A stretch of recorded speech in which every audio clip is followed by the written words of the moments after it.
back to their senses, to bring back to consciousness, to bring back from the edge of death, and also to regain life, regain consciousness. So if we think about that in relation to us as African people, what does it mean to restore ourselves as African people, revive ourselves as African people? What does it mean for us to come back to our senses? So this is the Afrikan Voices Forum, and of course we assume, and it's right to assume, that we're African people, we're just born African and that's it. So that's all we have to do, just by virtue of our identity, our history, our heritage. But actually that's not enough in terms of the whole agenda around revival and what that should elicit for us. So when we think about bringing someone back to their senses, bring back from the edge of death, what kind of death are we talking about? It might seem counterintuitive, but obviously we're all alive. But what kind of life are we living? Are we living the fullness of our lives as African people here in the British Isles? Are we all that we can be? And that question can only be answered in a historical sense of who we've been in the past, who we are now, but who we still have to project ourselves to be into the future. And I believe the Afrikan Voices Forum, given the various constituent organisations that are part of this forum, I believe that this is thinking through that you all have to be doing in order to sort of truly play the role that you are playing, but to also improve the role that you're playing. And of course, I mean that in no disrespect. I'm coming as somebody who is total external, but just giving an external perspective that's grounded more around the international identity that we have, the progress and the growth that we're making as a people globally, especially in this international decade for people of African descent. So when I think about death, in terms of bringing back from the edge of death, I think really about what has happened to us as a result of the experience of enslavement and colonization and contemporary neo-colonialism. Now I know, some people might think, oh well, that's just big picture stuff, that all happened, a long time ago, it's not relevant because we're doing all this good community development work, but actually it is.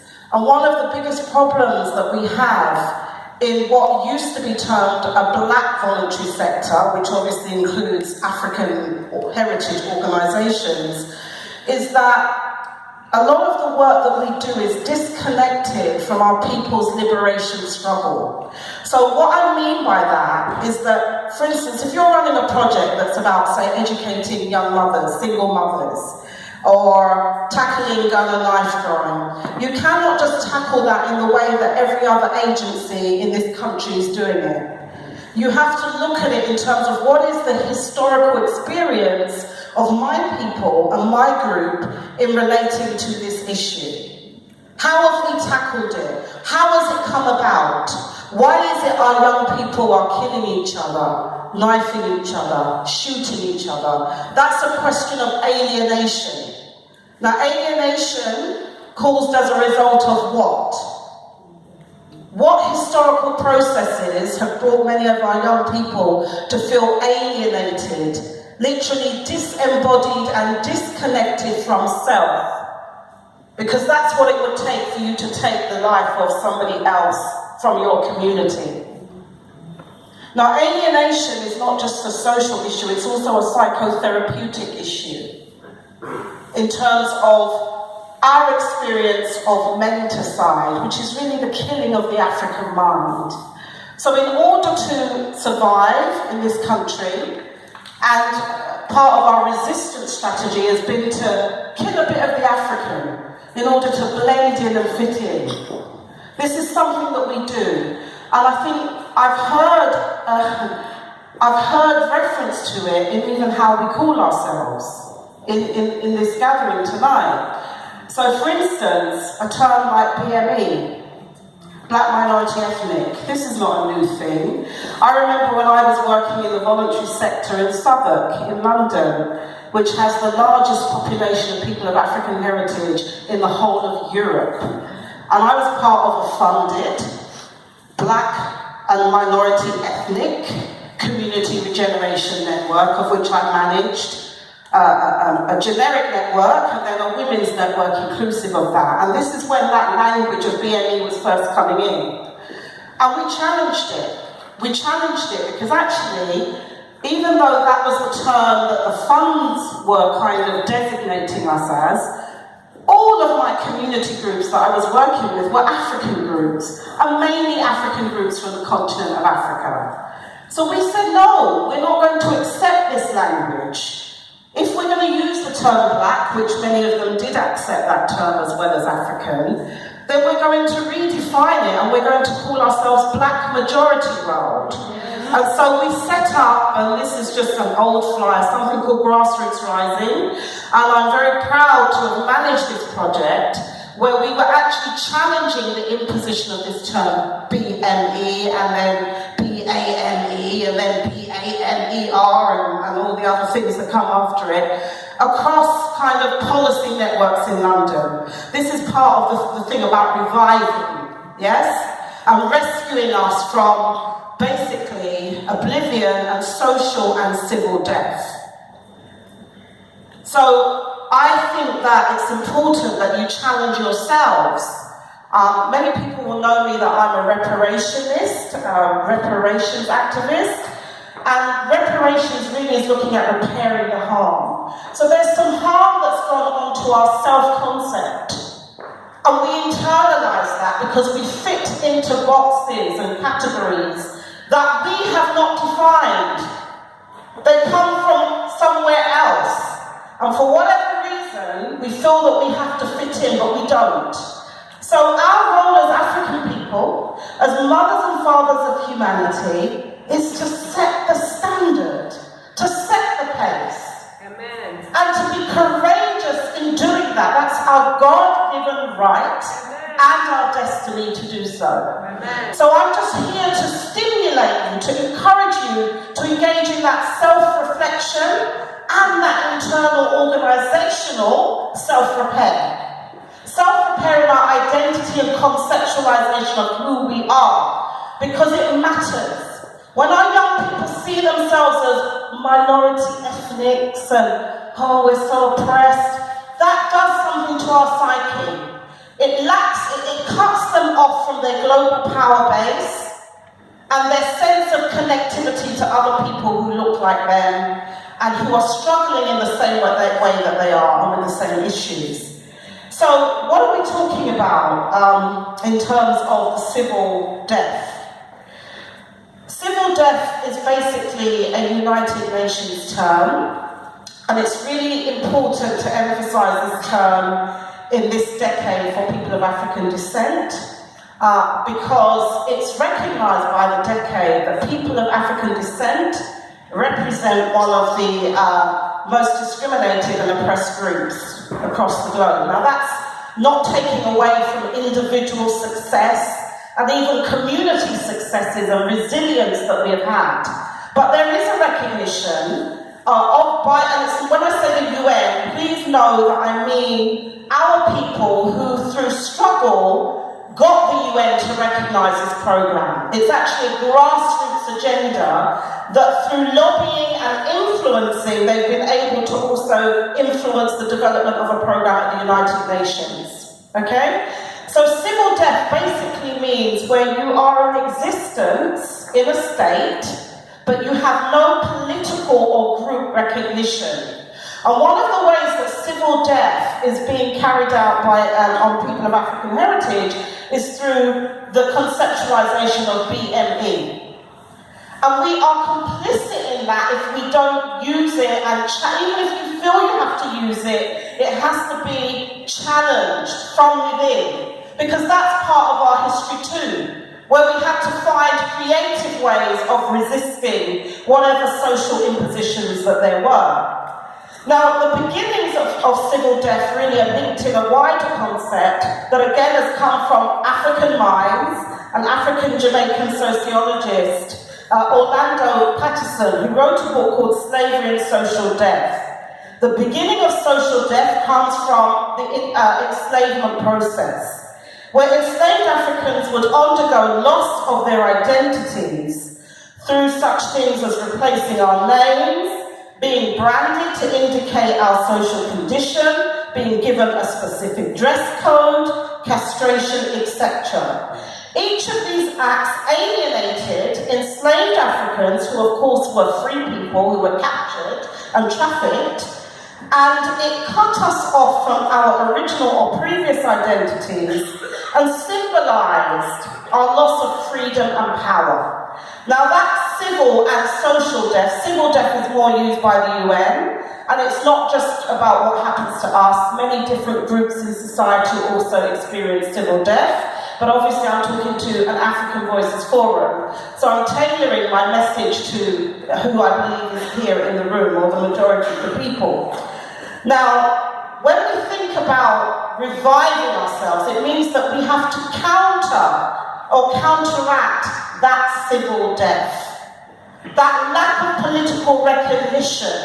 Because many of the groups, if you notice, I don't know, in London they talk about BAME, Black, Asian, Minority Ethnic. How comes Asians are not just willing to subsume themselves under this generic term of BAME? They're asserting their identity. Why? Why is it we're not asserting our identity as Africans? Africa is the future. It's not only our past. And so much is still being taken from Africa today. Our motherland. So whatever we're doing here, we have to find ways. How do we connect to our motherland? How does it connect to the struggles of our people at home? Whether they're in the Caribbean, whether they're in South America, whether they're in Africa, because we're global people. So that's really the importance of Revive. So when I think then about, and the question that I have around Revive is, how do we assert our African heritage and culture in our community development initiatives? That's really a question that I'm leaving for you, okay? Now, when I think about restore, the question that comes to mind is, how do we restore ourselves as an African people? How do we restore ourselves? And I don't mean a specific African ethnicities and nationalities in terms of the countries that currently exist in Africa. I mean as one Africa. I mean, a combination of all of who we are, all of who is represented in this room, and not just in terms of the continent, but in terms of the diaspora, and the diasporas all across the four corners of the earth. How do we restore ourselves as one? How do we see ourselves as one? How does that impact on the kind of work and programs and initiatives that we do to tackle our issues, okay?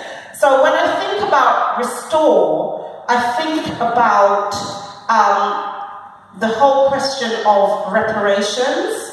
And even though a lot of people always think they talk about compensation, which is important for many, actually the first aspect is something called restitution, which in it includes this notion of restoring. To restitute is, how do we restore ourselves to who we are? And not obviously going back 500 years, but it's really about taking the best of that past and how do we use it to guide us into the future? How do we continually evolve and shape African culture and identity as part of a regenerative process in terms of the different communities that we're part of? So those are some of the questions that we have to think about. And in terms of an African perspective, because part of the restoration is also about not being afraid to assert our own ideas and to think with our own thoughts and with our own minds and to promote the best of the ideas that our people, however they've described themselves and what they've developed. And there's a really great verb in the Kemetan language, which many people will know today as modern Egypt. And it's taken from one of our African texts called the Hosea. And it's the sacred text of ancient Egypt. And in it, we find a concept of restoration, healing, and repairing not only ourselves and our families and our communities, but the world, that is appropriate, I think, to discussing repair or reparations. And that verb is something called saruj ta. And it's part of this phrase meaning to repair, to heal the world, making it more beautiful and beneficial than it was before. So if you're part of a religious grouping or community, a lot of religious and spiritual groups do think a lot about how do we improve ourselves, how do we bring out the best of ourselves, not only as Africans, but as human beings, okay? So those ethical principles that guide us as a people. And when we think about Saruj Ta, it talks about raising up that which is in ruins, repairing that which is damaged, rejoining that which is severed. We're severed, we're disconnected if we just continue to maintain existing country identities. How do we rejoin ourselves and see ourselves as that one African people? To replenish that which is depleted, to strengthen that which is weakened, and to set right that which is wrong, to make flourish that which is insecure and undeveloped. Okay? So that's really speaking to the concept of restoring. So then when I think about the third theme around promoting, what does it mean, or how best do we promote our African interests in the voluntary sector, voluntary community sector, which many of you are part of? I don't know if you use that language on third sector, as I guess the voluntary sector speak is. How do we do that? How do we assert our interests in terms of policy, in terms of the kind of advocacy that we do on how we tackle issues of school exclusions and family breakdown and, gun and knife crime in our community and teen pregnancy and all the other issues that we may be tackling in our day-to-day work. How best do we do that? Promoting our identity, our culture, our heritages, and our personality as African people, so that we're not fitting into someone else's box about who we are. And that is a key thing that you have to think about. And I guess what I would say, just to conclude, is that it's important to also look at, I just want to give a plug to the Afrikan Voices Forum, yes, but African Connections Consortium as well. And of course the parent organisation in terms of the Global African People's Parliament. Because some of these ideas around how do we move as a people, how do we assert ourselves in this decade, of which you will know the themes are recognition, justice and development. Now why do we have recognition? Because we are not recognised. So if you're going to be utilising the decade, you have to be championing what the decade represents and stands for. And the recognition is about pushing this notion so that we move beyond civil and social death, where we're just referred to as BMEs, and therefore we are marginalised and discriminated against because other groupings who also have another identity, even when it comes to funding, can go at it twice. But when it comes to us, we have to always think that we have to include other people. So it's something that where we are actually now marginalising ourselves. It's not being done to us because we are afraid to assert our own identity. And this is something that other groups are not afraid to do. And that's where we have to engage in that self-repairs. So in terms of promotion, I think it's important to set yourself that challenge. If we're talking about what are we going to achieve by 2024, certainly it is about asserting the programme, not BME, not BAME, because that is in contravention of the programme in terms of the International Decade for People of African Descent. So what's important is dialogue. What's important is continuous learning, action learning. So it's not, we learn through doing in terms of how can you improve, how can you link what you're doing to the strategic goals even of the International Decade for People of African Descent. How can you link what you're doing to the wider movement around repair or reparations? Okay, so it's not saying that what you're doing is not valuable, it is, but it's about how do we connect the dots now to strengthen that, okay? And I guess that's all I have time to say, and hopefully I've left you some food for thought around what we can be doing. Now, what's going to happen now is that you're going to divide into 3 groups, apparently, and looking at those 3 themes around revive, restore, and promote. And some of even if you don't agree with me, or you have critical comments, or you're thinking about, well, how practically is this going to work? Those are the kind of things that we'd like you to be discussing in terms of my presentation, which was designed to really stimulate you into thinking critically and reflecting on the path that you're taking, and how do you also become visionary and champion, the true principles around what this is meant to be doing. So also there is, do you want to? You can say. But you'll do it better than me.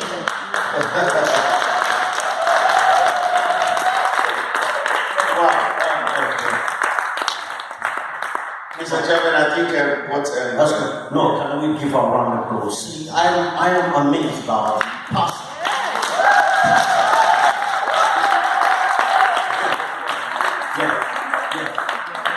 The passion is not about the food, it's about the energy. She delivered, and it's a very powerful message. Thank you very much. right, so we have 3 groups, 3 preliminary groups. We want you to choose, please. As our guest speaker just said, leading the panel, we have the revive, restore, and promote 1, knife crime and youth issue, and then supporting grassroots membership. Well, that is more focused more with AVF members. But